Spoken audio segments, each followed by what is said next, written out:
Seems like it was just yesterday that I was here. That's great. Oh my gosh, Nadia is gracing us with her presence. Welcome back from the White House coverage you've been doing. Thank you. But we were proud of you, if I may say. And yes, very good job.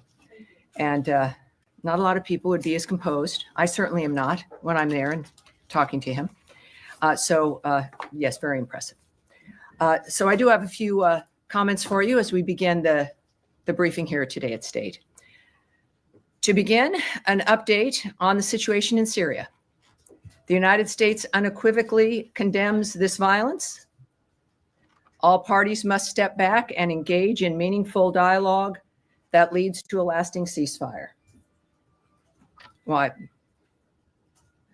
whoever's got the music going, that's a lovely touch, but we really need it to be turned off. All right. Sorry, can you repeat it again? I'm going to start again at the stop. Please turn off your phones. Please turn off the sound. Do not disturb. You don't have to have it on airport, but although I could say that we are an airplane, but we're not. Let's start again, shall we? And welcome aboard to everybody watching at home. We know C-SPAN covers this live as well. We appreciate that. And of course, we're a little late today, but actually every time is the perfect time because our colleague Caroline had her later briefing. So here we are right now. So to begin, an update on the situation in Syria. The United States unequivocally condemns the violence. All parties must step back and engage in meaningful dialogue that leads to a lasting ceasefire. In a tweet this morning, Ambassador Tom Barrack, also, of course, our special envoy for Syria, said, "Thankful to all sides for their break from chaos and confusion as we attempt to navigate all parties to a more durable and peaceful solution in Syria." Over the last 48 hours, the United States has led diplomatic efforts to promote real de-escalation and peace. As Secretary of State Marco Rubio noted yesterday, we have engaged all the parties involved in the clashes in Syria. We have agreed on specific steps that will bring this troubling and horrifying situation to an end tonight. This will require all parties to deliver on the commitments they have made, and this is what we fully expect them to do. We are actively engaging all constituencies in Syria to navigate towards calm and continued discussions on integration and a stable, more prosperous future for all Syrians. To that end, we are calling on the Syrian government to lead in determining the path forward. Now, today, the United States also sanctioned TDA leader Hector Rutherford Guerrero Flores, also known as Nino Guerrero, and 5 other key members. The Department of State, through the Transnational Organized Crime Rewards Program, managed by the Bureau of International Narcotics and Law Enforcement Affairs, is offering a reward of up to $5 million for information leading to the arrest and/or conviction of Guerrero. TDA is a foreign terrorist organization that originated in Venezuela and has launched a campaign of terror throughout our hemisphere. We are determined to protect Americans by eliminating TDA's vicious criminal activities. In addition, yesterday, the United States, the Kingdom of Bahrain, and the United Kingdom marked the UK's ascension to the Comprehensive Security, Integration, and Prosperity Agreement, CCPA. This milestone framework builds on the historic Abraham Accords and is aimed at fostering broader integration in the Middle East, bolstering mutual deterrence against external threats, and expanding cooperation to advance security, stability, and prosperity in the region. And finally, for today's topper, starting today, Secretary Rubio decided to end the ordered departure status for the U.S. Mission Iraq personnel, including personnel at the U.S. Embassy Baghdad and U.S. Consulate General Erbil. Personnel who are temporarily relocated outside of Iraq will begin a gradual return to U.S. Embassy Baghdad and Consulate General Erbil. The State Department's travel advisory for Iraq remains at a level 4, which of course translates to do not travel. We remain strongly committed to advancing our policy priorities in Iraq, strengthening Iraq's sovereignty, advancing U.S. business interests, and engaging with Iraqi leaders and the Iraqi people. The State Department, U.S. Embassy Baghdad, and Consulate General Erbil will continue to closely monitor and assess, as you might imagine, the security situation across Iraq and the region. And that is the conclusion of my announcements. And I'm ready to take your questions. And we'll start with the young lady who was in the White House first. So we'll start with Nadia right now. Thank you. I want to follow up with what you said. The president spoke with Prime Minister Netanyahu. He just issued a statement to say he's very sorry about targeting, or not targeting, but by attacking this church. He said it was done by mistake. But the State Department and the White House put a priority on protecting minorities, especially Christians. How can you make sure that Christians in Gaza are protected? We have 3 people dead, including 88-year-old woman from Ayad family. And to make sure that these people are not actually targeted, but as the Prime Minister said, because there have been many incidents before, Tammy, as you know, they targeted the Russian Orthodox Church before. Yes, well, in this case, of course, it was an accident. I think that the response from Netanyahu is an appropriate start. Of course, we share condolences to the citizens, the civilians' deaths at the Roman Catholic Church. We have asked that Israel investigate the strike still, of course, and ensure that all civilians, including Christian civilians, remain safe. That's one of our, of course, regular asks of everyone as we try to stop war and engage with ceasefires because of the horrible dynamics that exist across the world when this goes on. There's no benefit to this, any kind of military action, no real benefit at all. So Israel did express a deep sorrow over the damage and over any civilian casualties, and the IDF, they do know, is investigating. And of course, for further information, we refer you to the government of Israel. I can tell you, as I think Caroline also noted, that President Trump also spoke to the Prime Minister. And I think it's an understatement to say that he was not happy, that it's who is. This is, again, the kind of thing that reinforces his commitment to peace around the world. I've spoken with the Secretary today at length on a number of issues. Obviously, everyone is appalled. I can tell you, for those who haven't seen it and for those at home, the Israeli Foreign Ministry has said, Israel expresses deep sorrow over the damage to the Holy Family Church in Gaza City and over any civilian casualty. The IDF is examining the incident, the circumstances of which is still unclear, and the results of the investigation will be published transparently. Israel never targets churches or religious sites and regrets any harm to a religious site or to uninvolved civilians. The IDF has a statement as well.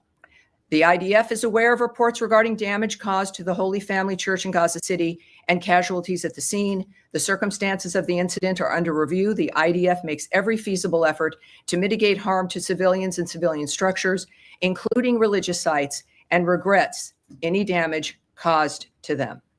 So this is, I think, a good indication of their realizing what the world expects, what we expect, and of course, appreciating POTUS's contact as well, which is helpful for all of us. Nadia, one more. Yes, ma'am. Syria. Yesterday, the secretary told us at the Oval Office that the conflict in Sweden is between the Bedouins and the Druze.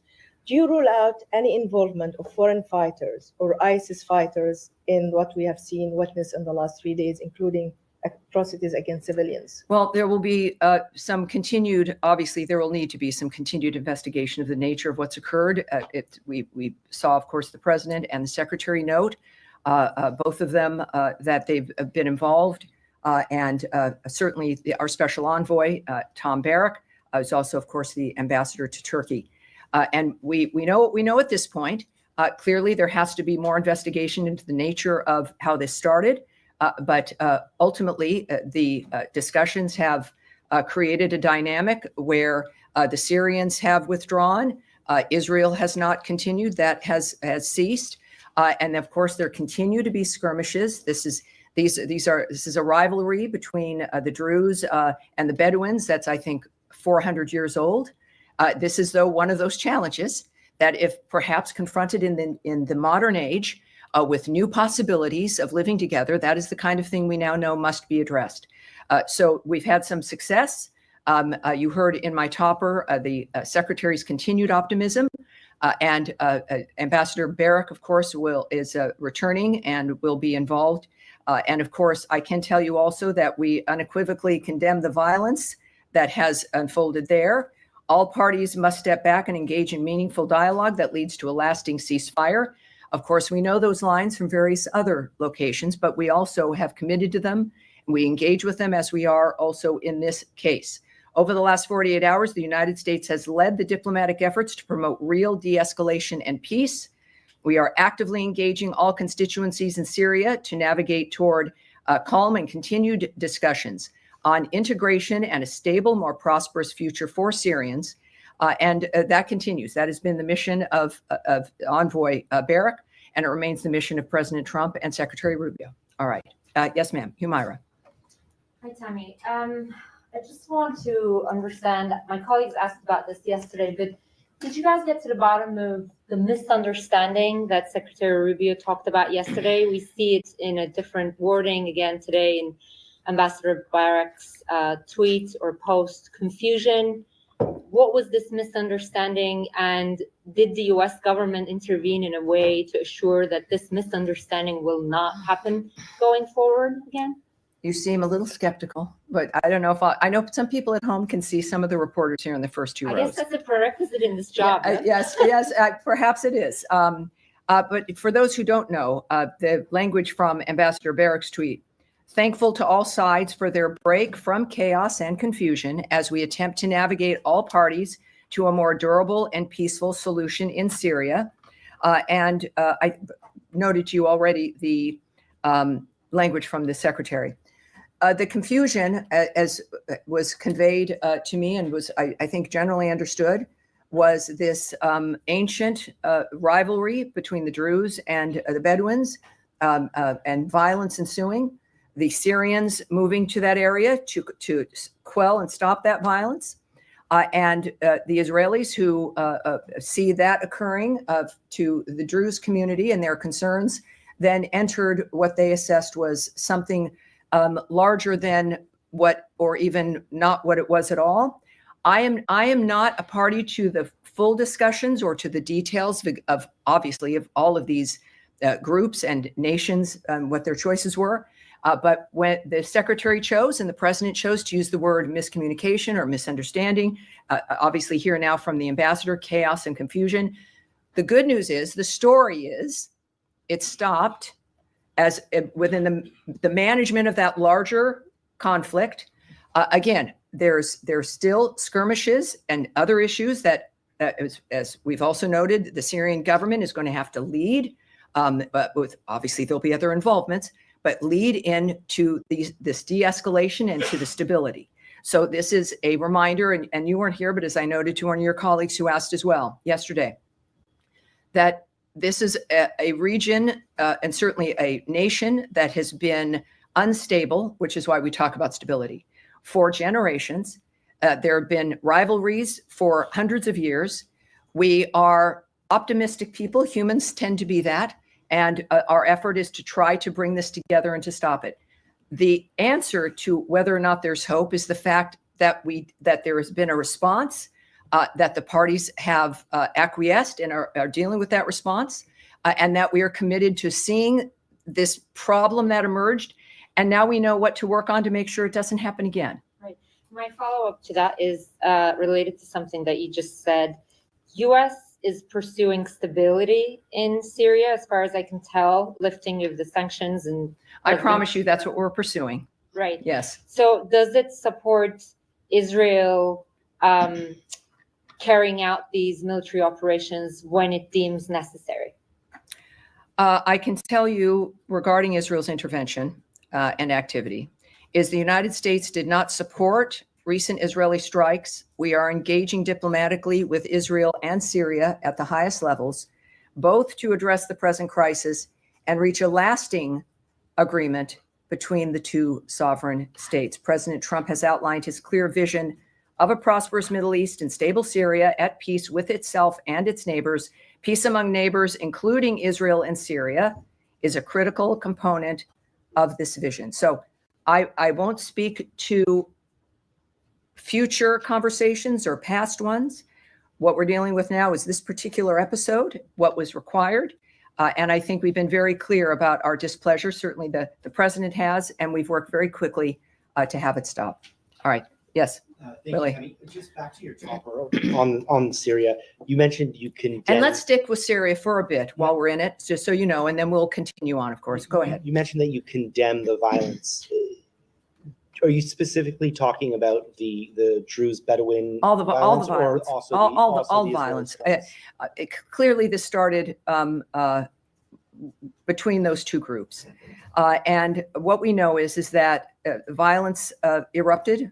Well, there's a continuing long issue between those two tribes, and then two major nations began to engage. Obviously, we then engaged, and it stopped. And that is, for me, a very, very proud moment. It's a remarkable situation being here at the State Department and here at this podium and taking this job is to be an observer of actions that can be taken that stop what could end up being major global horrible issues. And we continue to work on some. We've been successful on others, but it was a very heartening and wonderful to see the work in that regard. So I think that it's the violence in general that appalls the president, that disturbs the secretary, and it is what we all want, even though we've grown used to it. But it's possible. And if anyone can make it happen, if any country can, it's the United States, and it's the president and it's Secretary Rubio. All right. Yes, Sean. Can I follow up your answer that you gave to America? So that the United States does not support recent Israeli strikes. Can we say that the United States? Oh boy. I like. Yes, I know. It was suddenly the voice of God. Don't want to give you any hints there. That's though. always my aspiration. Yes, there we go. Just going back on serious. You said that the United States opposed the Israeli strikes. Yes. Two parts to that. Was there a message beforehand that Israel should not do this, and now going forward, will the U.S. continue to reject Israeli military? Well, as you know, I won't speculate. I'm not going to comment on what was or was not said prior to the situation that we're dealing with currently, nor will I speculate about every situation is different. I am not going to speculate or guess. None of us should at what the leaders of our country might do under any other certain circumstance.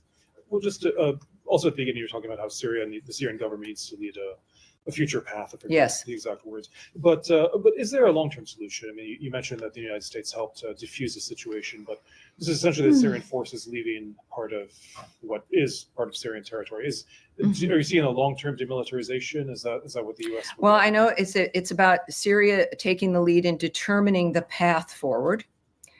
And so that was a very specific way that it was put.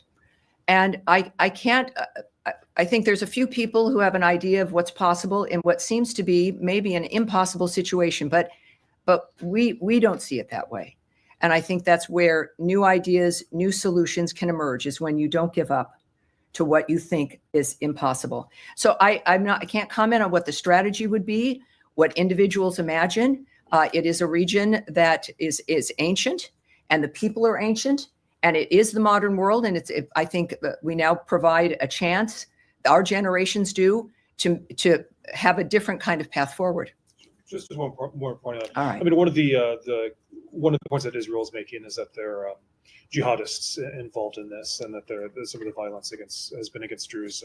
Is there any concern about linkages potentially between the Syrian government, and is that something that the U.S. has seen? Is that something that the U.S. would become? Well, I know that from the beginning, the issue was, of course, working with the new Syrian government on dealing with the problem of ISIS. That's I think a unifying dynamic. We know that ISIS has been an issue. We know in that region, my goodness, look at what we've been facing with Iran and state sponsors of terrorism, and what we've all experienced for quite some time. So we know that has to be part of which I won't preview anything for you because I'm not a part of that team, but we know that matters deeply to Envoy Barak. And everyone is clear-eyed about what this is. And yet it won't stop them from trying. But the good news is that the good and the bad news is that we have enough history to know what's solvable, what isn't. I recall before President Trump's first term that this idea of getting rid of ISIS as it was moving around the globe, that it was going to be impossible. It would take 30 years. This is just a giant, horrible thing that we would just have to learn to adapt to, but it could never be crushed. President Trump did not believe that and chose to move forward anyway. And I think it was about 18 months, 2 years at the most, and he eradicated ISIS. And so we know that there's in order for something new to happen, you've got to have the idea first. We have that. Again, we're not naive, but we are optimistic. I think that is the history of the American people. And we're going to continue on that. We have good representatives helping us with that as well. Yes, sir.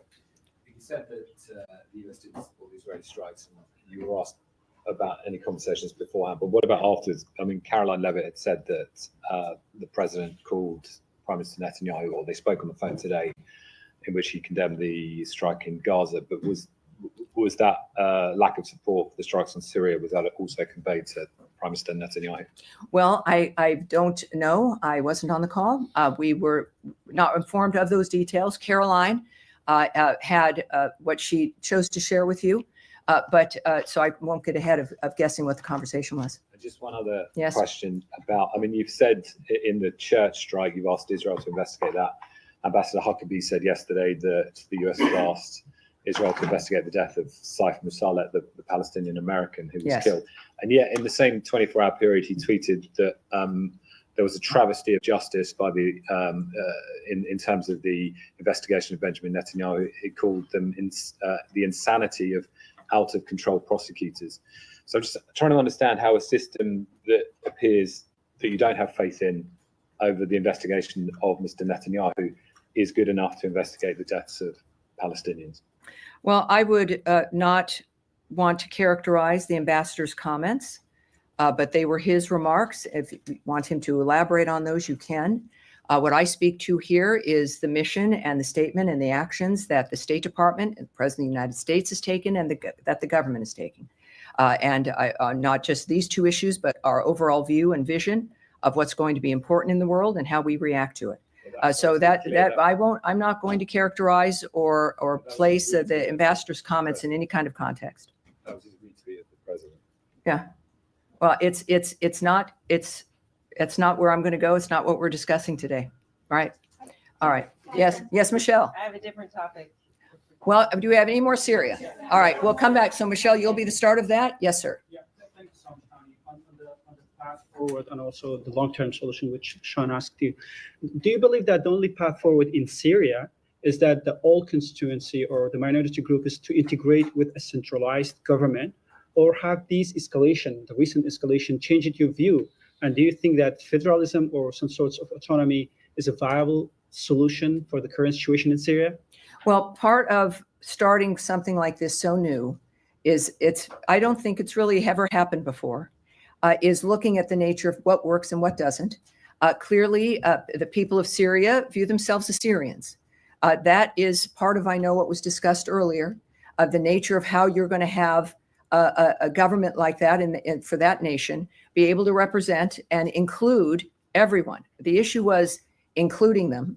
Of course, every government is going to be, and should be, the decision, how it's formed, the nature of what it represents, should be the decision of the people of that country. But you've got to have a chance to start with the very basics, which is stability, infrastructure, some modicum of peace that you can rely on.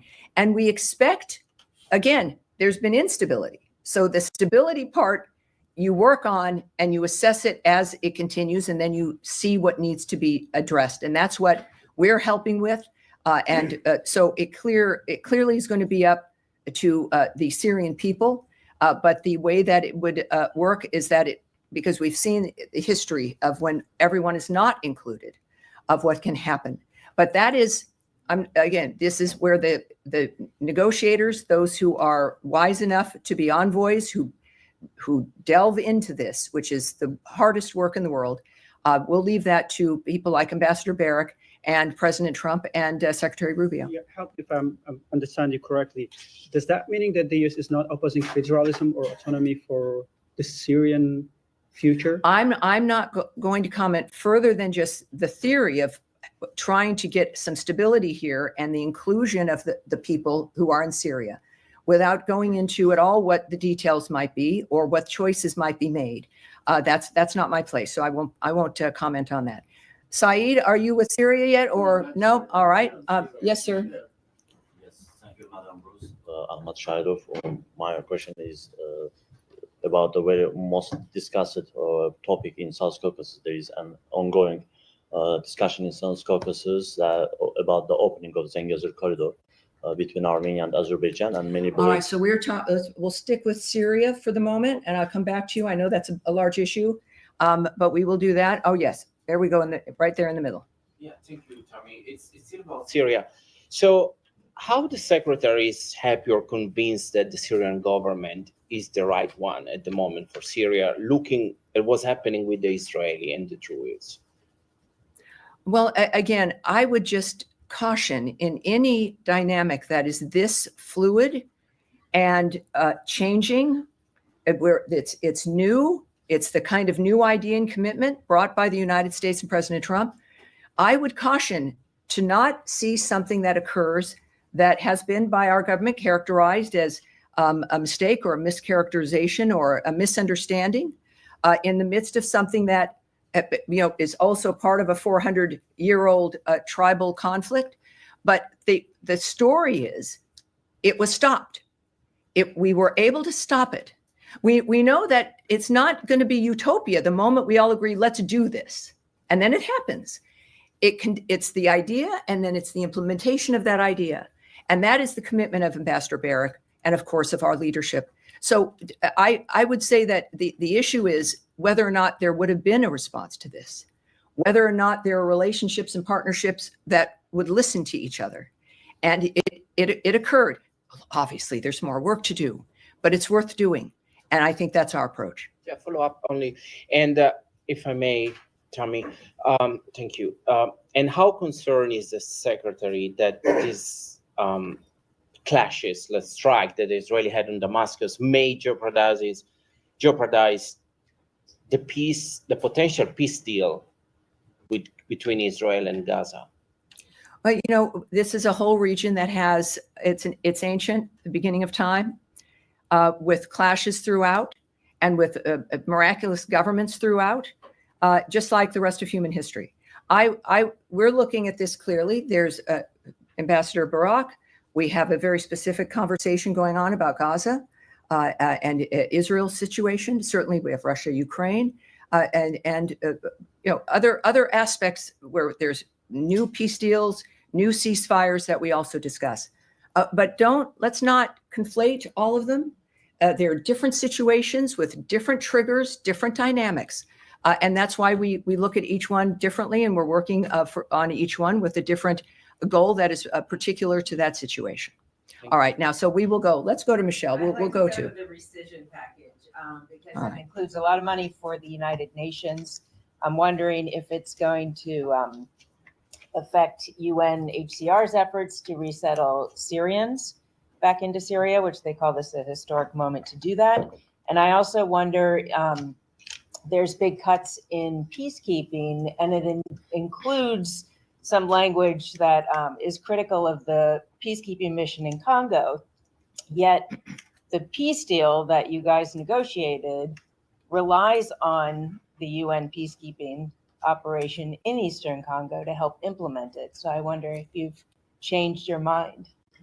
Well, of course, that's a dynamic regarding the White House and the bill regarding the budget, et cetera, the rescission bill, for sure. At the same time, and I knew, a little birdie told me that a lot of journalists were meeting and had a briefing on the issue of the UNHCR, right? And I don't have that answer for you yet. I want one for you. It's literally, I need to find the answer to the details of that. We're going to take that back and get that for you. And since there are others interested in that as well, we'll make sure others receive it if you want to contact us with that information. Regarding comments made in a bill, the nature of certain cuts, each situation is very unique and different. As we've, of course, as you know, we've just completed essentially several month-long reorganization and some cuts regarding how foreign aid is applied and implemented and distributed. I would just repeat that even though there are cuts and we are looking at reforming certain dynamics, it doesn't mean that our efforts will stop. It doesn't mean because something looks different that it's going away. It might be handled differently, but I can't speak to the specifics that you mentioned. But what I do know that what matters to the Secretary and what we've expressed regarding that region and the work we're doing there is that what we need to have done will get done and will be funded and we'll move forward with it. All right. Yes. Thanks, Sam. I'm hoping to ask about an update to the situation where the 500 tons of high energy biscuits are said to expire in a warehouse in the Middle East. The statement from the department yesterday said that the U.S. would always look to try to avoid any kind of food waste, try to repurpose it. Is there any indication that repurposing might happen at this point? Well, there's a lot of interesting numbers that have been moving about with this story. There's some basic responses I can give you, including the fact that if something is expired, we will destroy it. It's a matter of whether or not it's safe to distribute. But I think what's important and what part of the story is here, and a lot of people don't know this, is that we have been feeding the world's hungry for generations. And we've done it because we can. The issue is are we doing it as efficiently as we can and as smartly as we can? We, as an example, distribute roughly 1 million metric tons of food aid every year, which is reflective of the American people's generosity. Of the 1 million tons of food distributed annually by the United States, 500 metric tons of high energy biscuits also is part of what your question is in the news has been that they were destroyed and they were expired. And yet that 500 metric tons represents less than 1% of the food aid that we distribute around the world. I would also note the difference in its situation where why those biscuits were stored. Americans don't realize, perhaps many do, that we store emergency food all around the world for people in the event of a catastrophe in that region. So we have food that we purchase and it goes to, let's say, the World Food Program or to another distributor assigned to specific sites for distribution. And then we have food that is assigned to be held in the event of an emergency. Those are emergency frameworks, and they are not distributed. They're there in the event that obviously something horrible happens and you need that kind of nutrition. That's where those biscuits were. That was 500 metric tons of what they say HEB, high energy biscuits.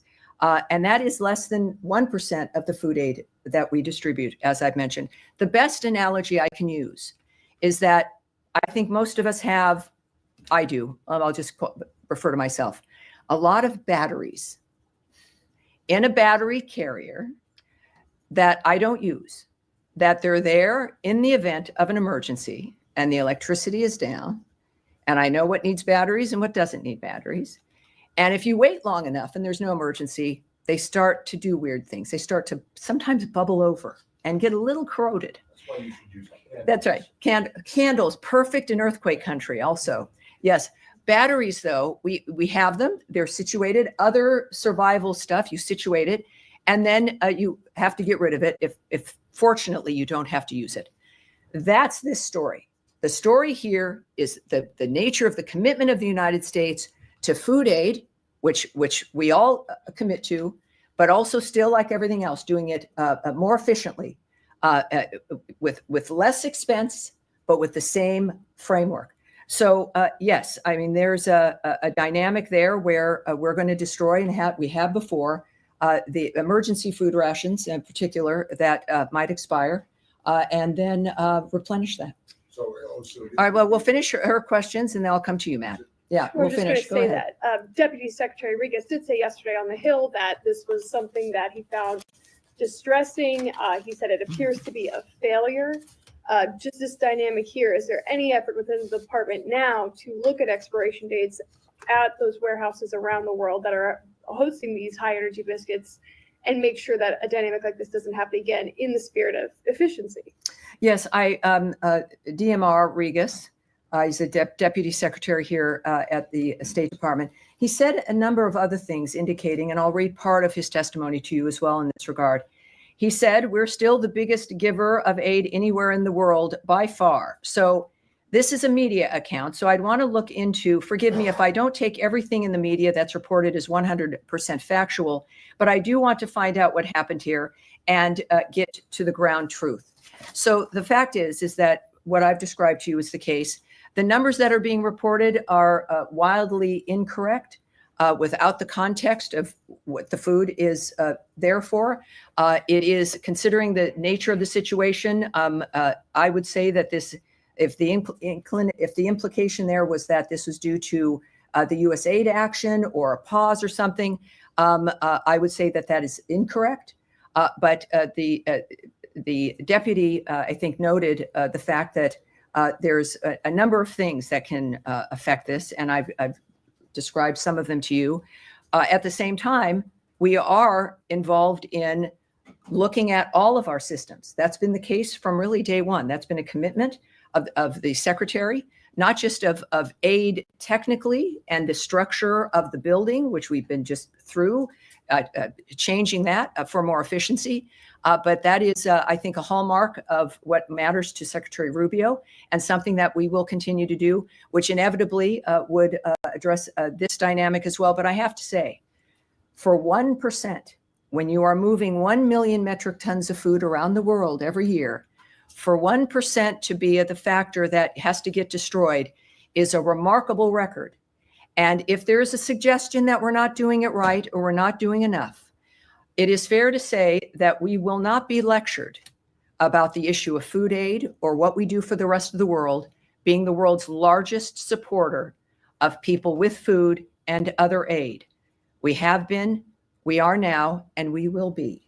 All right. So, Tam, Yeah. Yes, Matt. sorry. Oh, don't be sorry. You're never really sorry. Go ahead. Well, maybe. It's all right. Maybe not.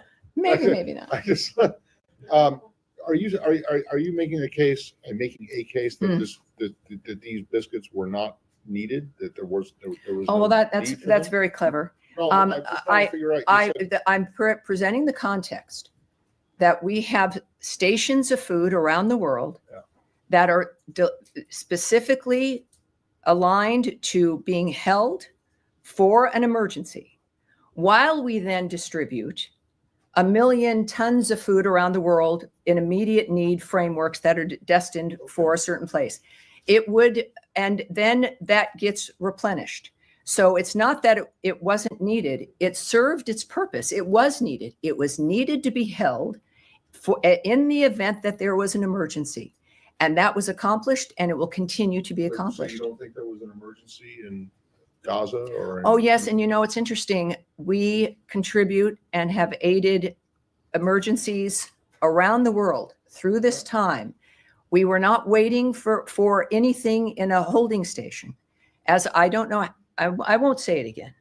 We are the largest giver of food aid and provider of aid around the world.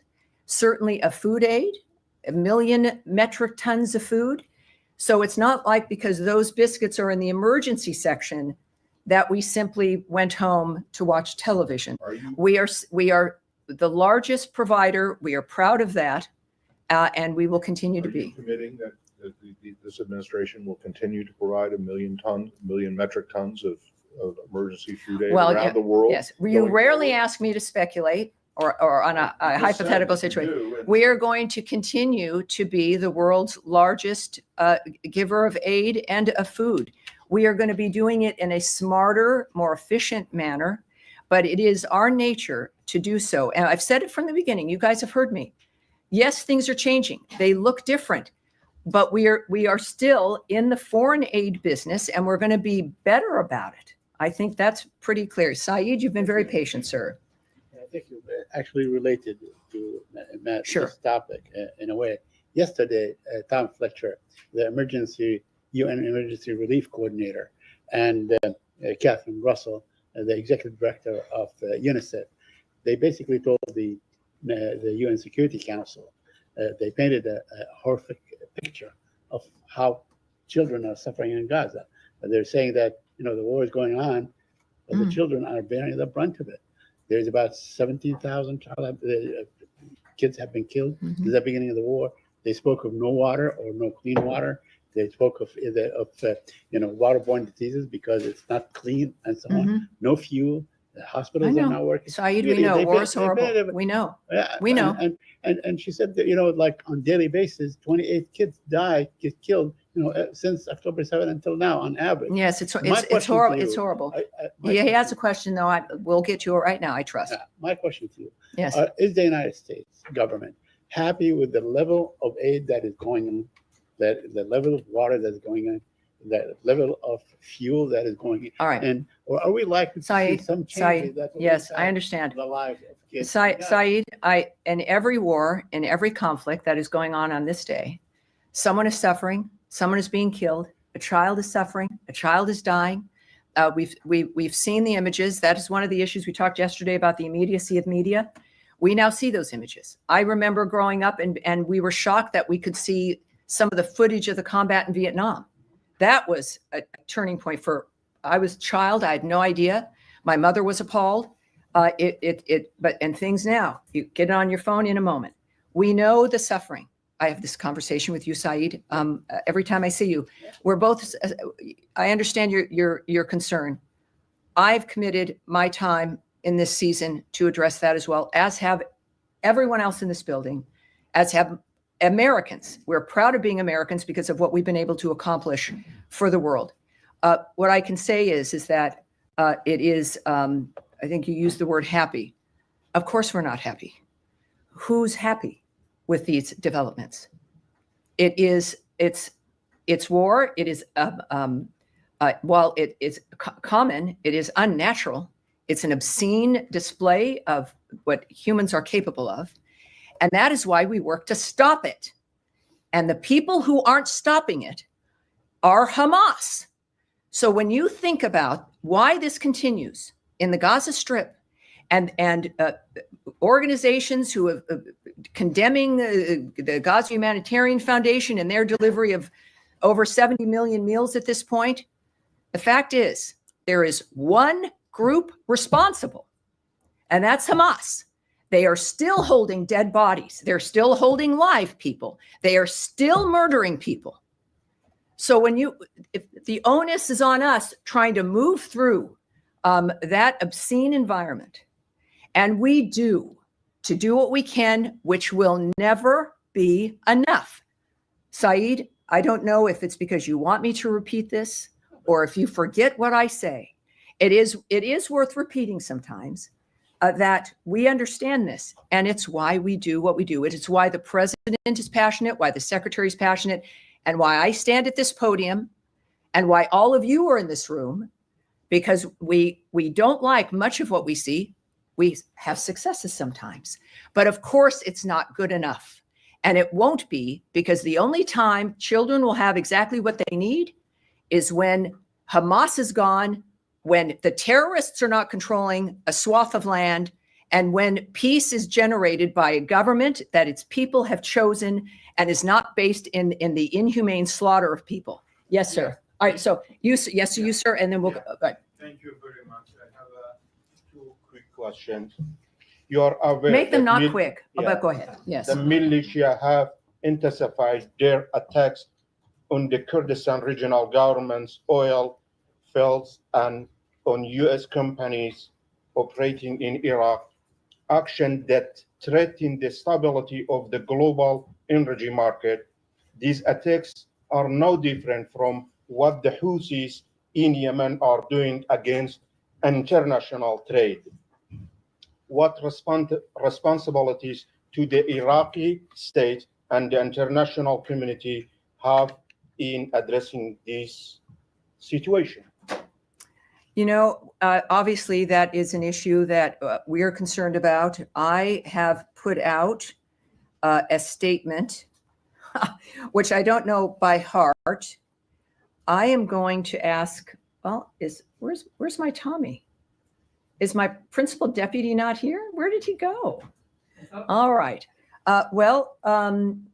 Nicole, I know my statement's in here, and I'd like to read it for everyone regarding the Kurdistan situation. Nicole, could I ask you to come up? Actually, you'll have to come up here. I know it's not that intimidating. It isn't. Everyone, this is Nicole, a woman who makes a great deal possible in this building. Let's see what we have.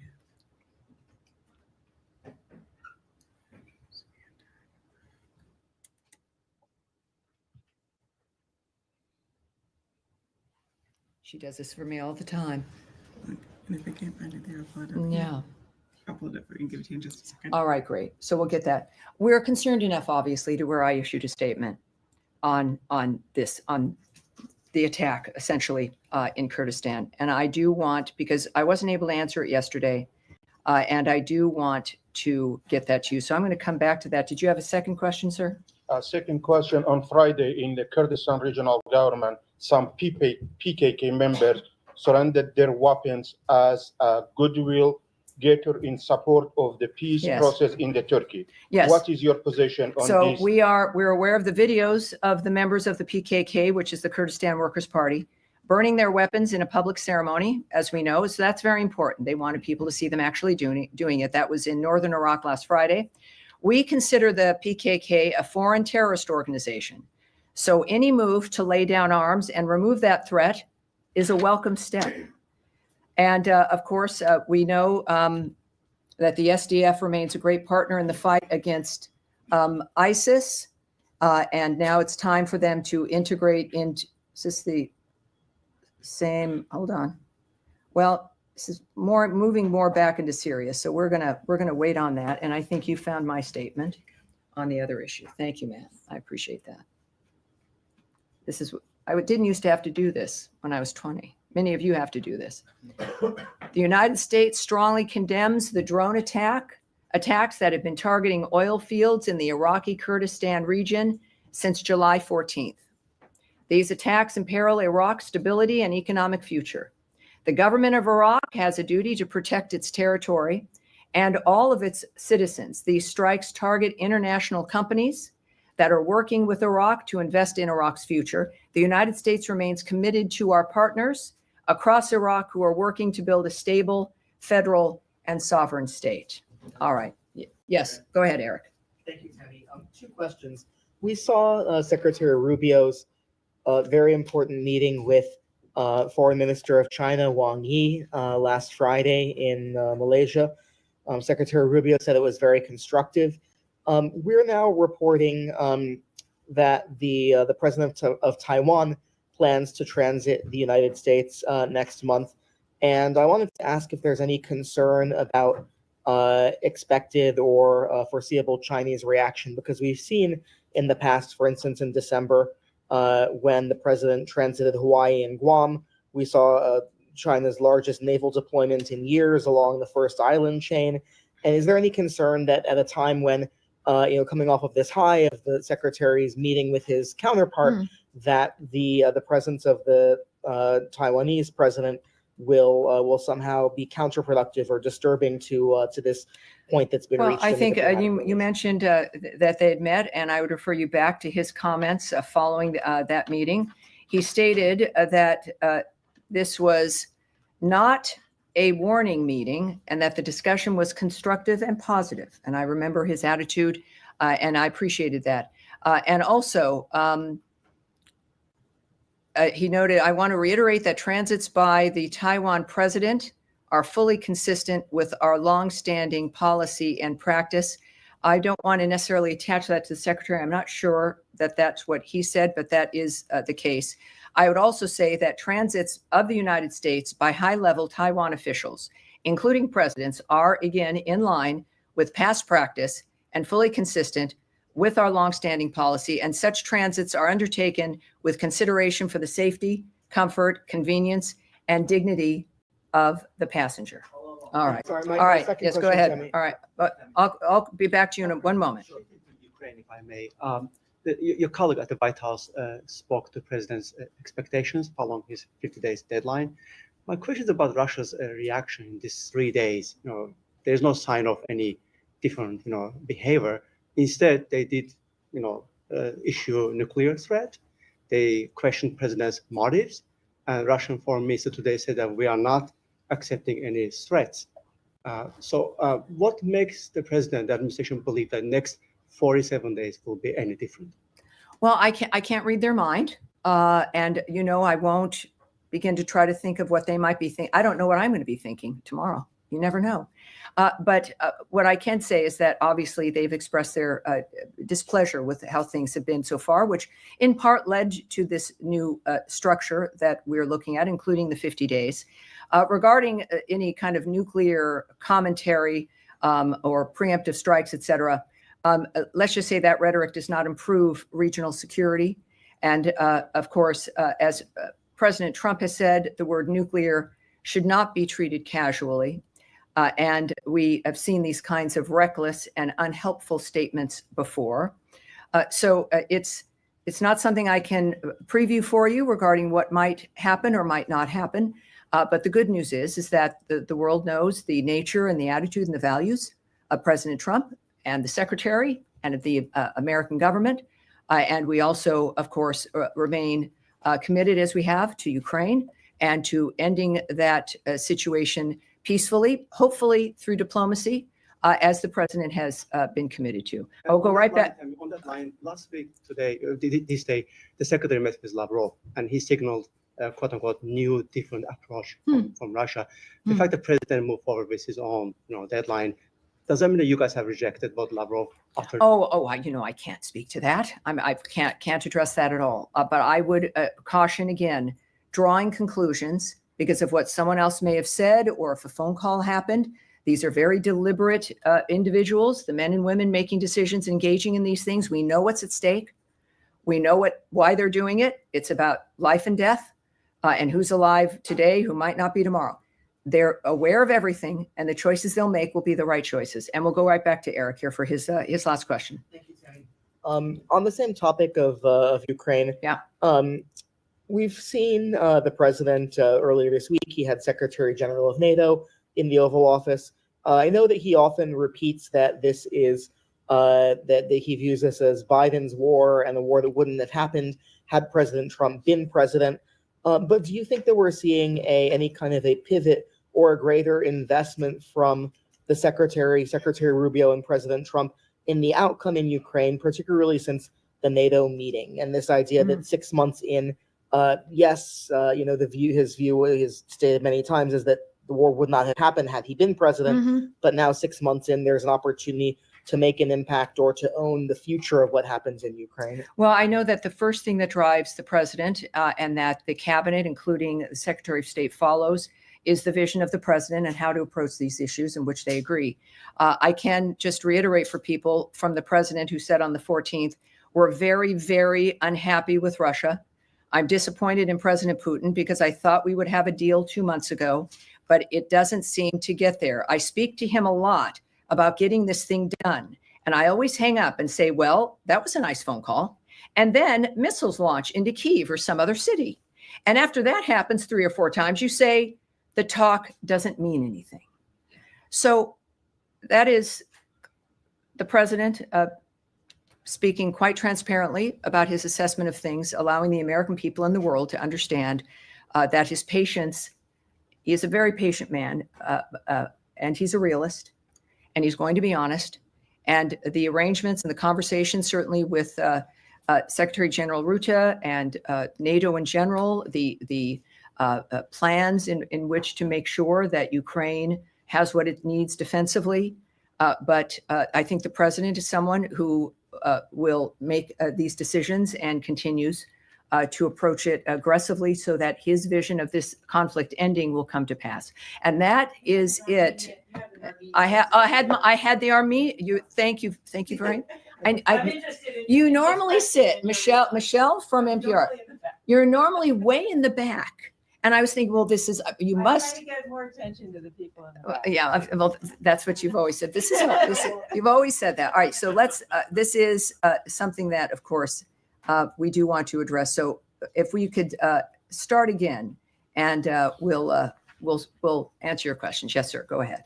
Thank you, Madam Bruce. I'm Shadow from Azerbaijan, and I want to ask you about the Zengezur corridor, because there is an ongoing discussion in South Caucasus about the opening of the Zengezur corridor between Armenia and Azerbaijan, and many believe that this project can help improve transportation, trade, and trust in the region. And last week, the U.S. ambassador to Turkey, Thomas Barak, mentioned that an American company could manage this corridor for 100 years. At the same time, Russia and Iran have also expressed their concern about this corridor, and some reports say that they want to keep this corridor under their own control. And my question is, what is the U.S. position on Zengezur corridor? Because this corridor will connect as Armenia and Azerbaijan by land, and it will not only contribute to the development of both countries, but also change the geopolitical landscape in South Caucasus. Does the United Perhaps States that's it. support Yes, this let's, project? well, I think we have a general sense here, and it's obviously sometimes one of the problems with being in a location, geopolitically, that many places are interested in. We do know, and this is what I can say, and it's not exactly what you're looking for, but because this is also a question that the White House, that the president's team, we'd like to check with them and see what they would say to this. But I can just tell you that the United States, we support, of course, efforts to promote peace and stability in the South Caucasus, as you know, and we track the events there. We are watching. We clearly, it's something we are addressing. But I want to get something more for you than that, and we will indeed. So thank you all very much. I appreciate it. That's it. Thank you, everyone. I'll see you next week. Thank you very much. Have a great day.